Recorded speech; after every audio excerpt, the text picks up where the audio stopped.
there's been sort of a thirst for this knowledge. There's lots of people who've come into the center specifically to see the history exhibit and to learn more about Stonewall who hadn't heard about it before. We had a lot of community members who came in to really be part of the exhibit, to help us make collages inspired by Stonewall, and to go on our historic walking tour of historic sites right here in Denver. As we celebrate this anniversary, I really hope that the next generation, number one, understands how much work went into getting them to where they are right now. Walking through the exhibit, I realized that I didn't know any of the things that they mentioned, and most of it was really new to me, which I thought was shocking, and I wish that I knew more.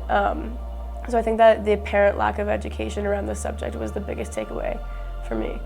It's really been an exciting project to share history with so many community members, and I'm looking forward to ways that we can continue to explore history as we move forward.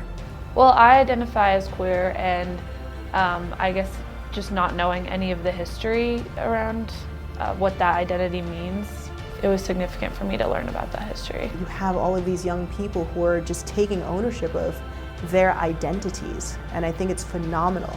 And what I really hope is that they understand what it took to get them there, so they don't become complacent, and that they share these stories with, their eventual children or the children that wind up in their lives, so that they too can really appreciate how things are now. Yeah, the first time I've heard about Stonewall, basically when I came out. When I came out, I started Googling stuff about LGBT, and then the second time it was, I think, when we were doing the exhibit.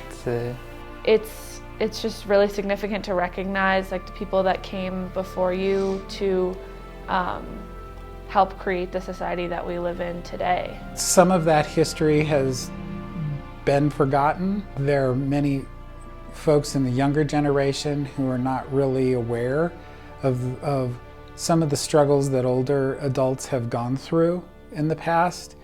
So the goals with the exhibit were really to try and just let people know what happened, let people know why it was important. My reaction to the exhibit was like, wow,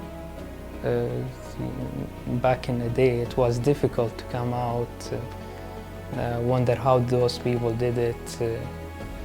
Thankfully right now we can live freely, we can get married, go to bars, go to the Pride without any harassment.